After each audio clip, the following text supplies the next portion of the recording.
This time I would like to say a few words about the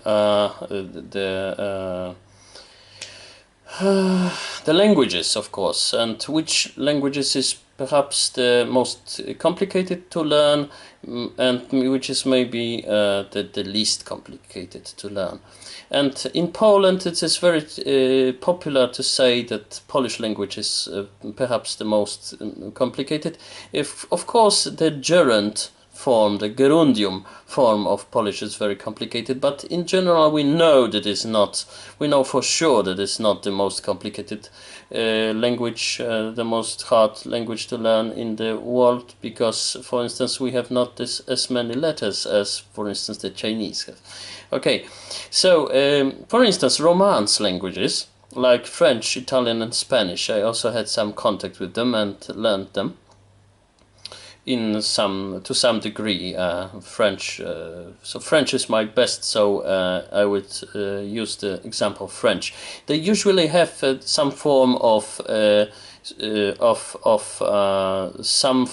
of connecting sentences for the principal sentence and the auxiliary sentence, and they use the form which is called, in French it's called subjonctif.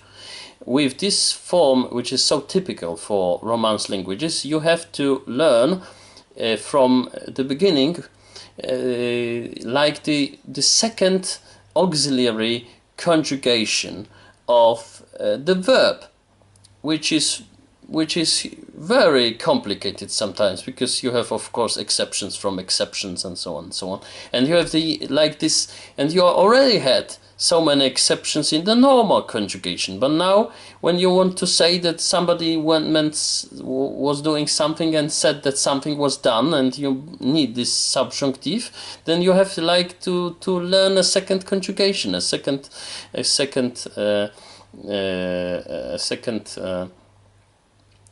changing of verb. Okay, so but when you take, for instance, German language is not so as complicated as people think. But I have the impression that people tend to think that German is complicated. It's mostly because in the 19th century the Germans have casted out so many Latin. So many words that were coming from Latin, they put it out from. They replaced those Latin words with German equivalents, and this that means that there are so many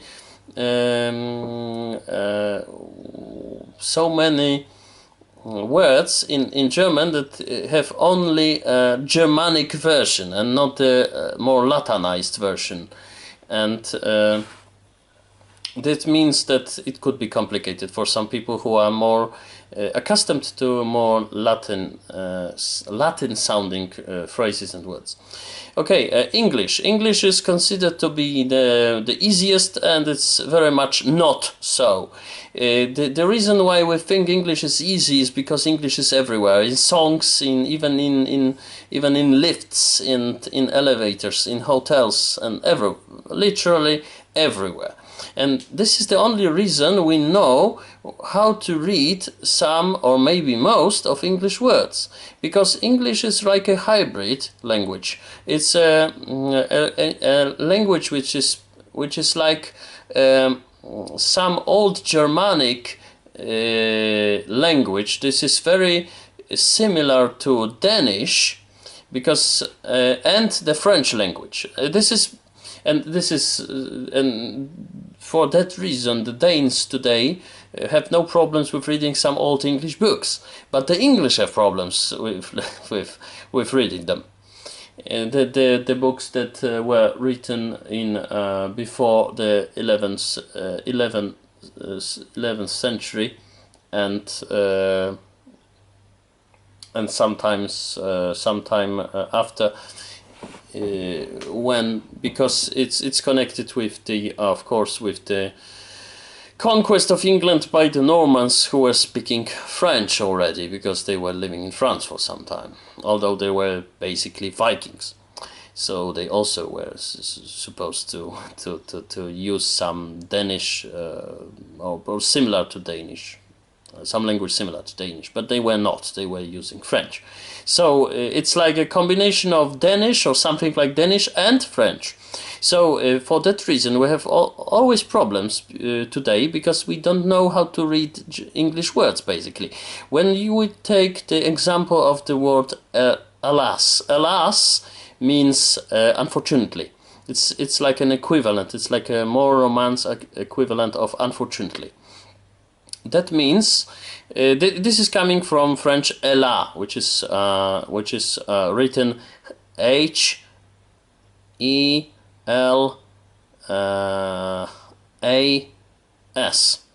Okay, so why you would read it alas and not, for instance, Alice or Alice?